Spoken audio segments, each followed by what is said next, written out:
All right, guys. So we've seen the event, UFC Nashville. It's in the books.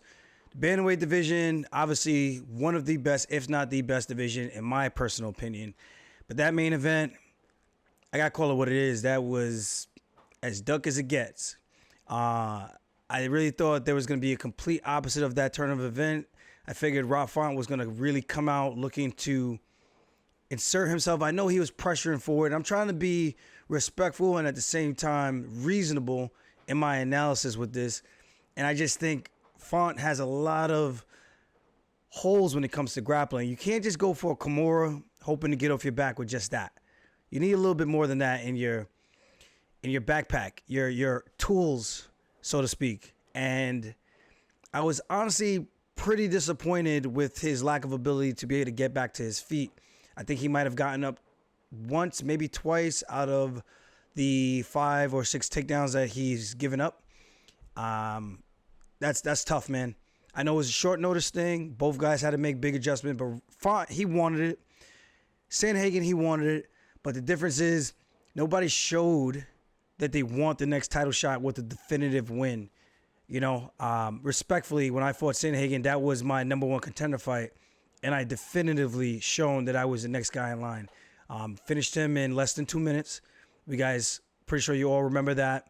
Now people are saying the rematch is going to be different.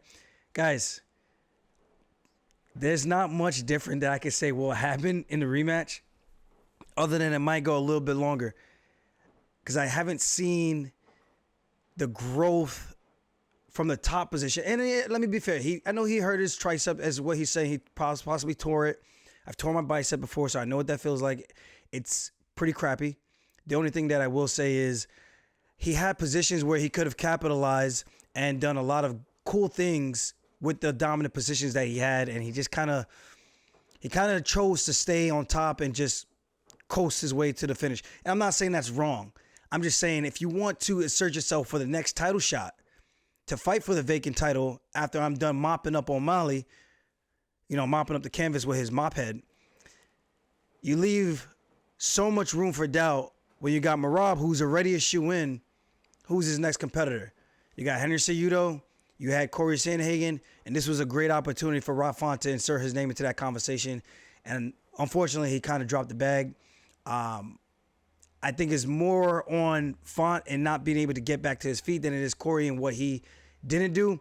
But Cory was in a position to be offensive, and he chose not to be. It's one of the things I can't agree with Cejudo when he was watching the tape saying, like, this is not it.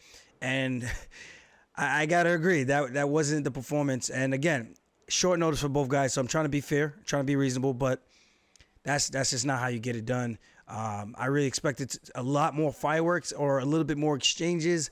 And I definitely expected Font, if Sandhagen were to wrestle, for him to be able to get up after all these years of having to deal with guys looking to take him down, because he has a beautiful jab, a nice 1-2 once he gets that jab going, and he did not get an opportunity to let go of any of those real combinations. So respect to Sandhagen for taking the path of least resistance, but dude, you can't just take guys down and lay on them, because that's what gives us wrestlers a bad name. I don't do that.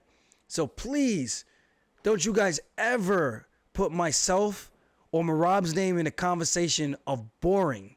We advance position. We take people down multiple times. We punch them. We throw big knees. We look to finish the fight. We look to get submissions. We're not just hanging out in a position and chilling.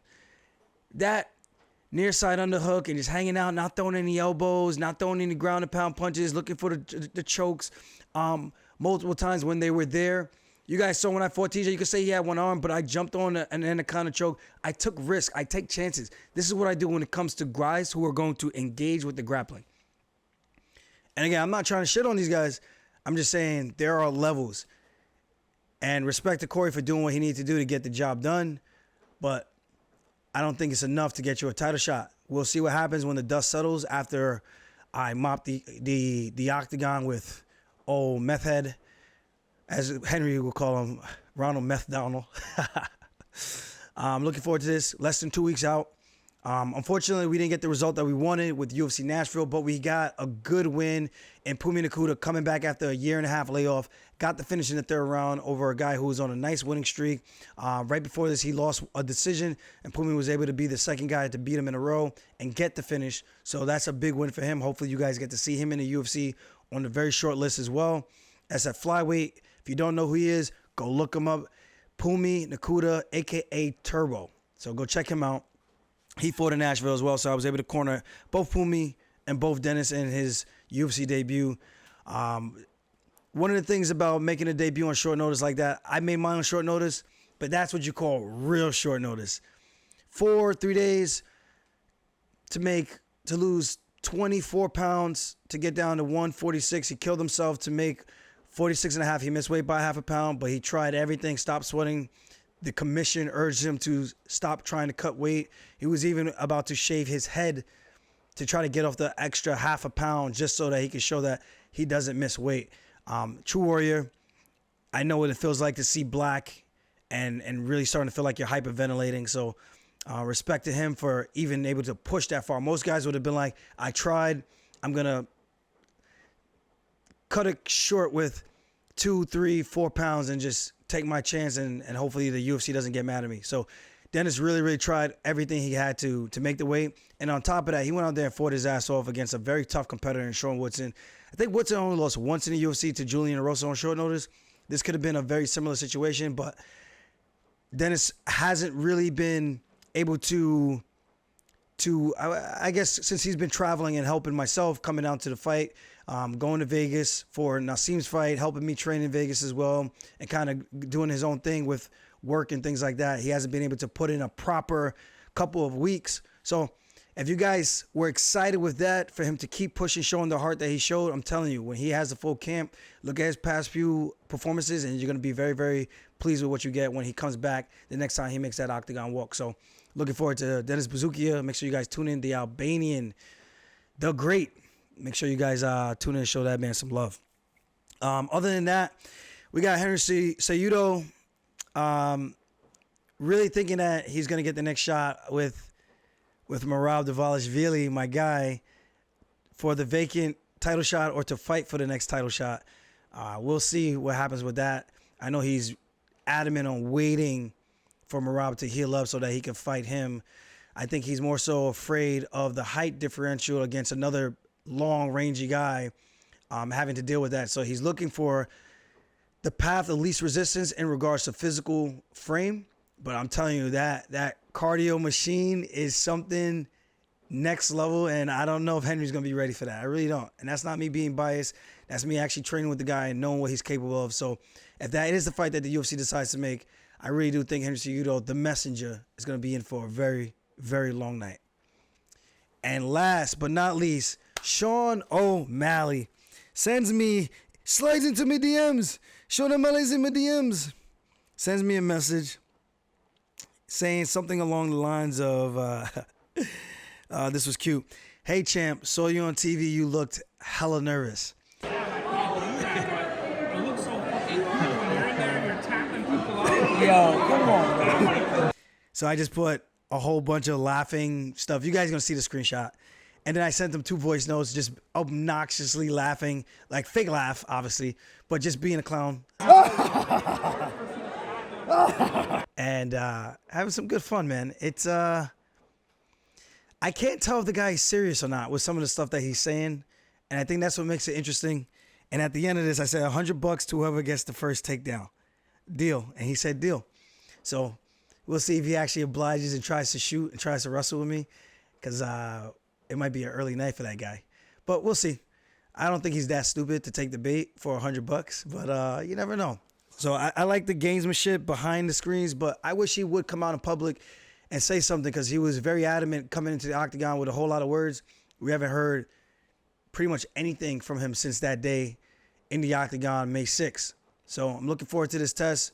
Guys, I have never been more dialed in my life, and especially being able to fight not too long ago. The only thing that was keeping me away from everything was the bone bruises that I had from the last fight. But we're firing on all cylinders right now. Things are looking good. 5 rounds in the books for sparring already. things are looking up, and I cannot wait to go out there and put on a show in Boston. And it's going to be a cold night in Boston, and I'm going to show the world why the Funk Master is who he is and why we're still going to be on top. And going to be the 4-time defending champ, baby. Let's go. Other than that, I think Friday we're going to do the open workout, more than likely. Going to set it for 6:30 p.m. so that people can get off of work, head over to the gym, Q&A for all the locals who want to get the interviews in. I know I'm super busy all the time, so if you want to get your interviews, get your questions in, bring your cameras, bring your setup. I'm going to do an open workout, hit the bag, hit the pads. The same old we've been doing since the last few fights. So definitely come out, show some love. Unidale, man, I hope I see you guys out there strong, man. Pull up, you strong, baby, all day. I'm hoping to see a lot of my Unidale familia out there. Other than that, let's call it Friday, 6:30, right before we shipping off to Boston. Oh, shipping off to Boston. Oh, and I'm bringing my Yankee hat, baby. Let's go. I'll see you guys later. Stay tuned. Peace.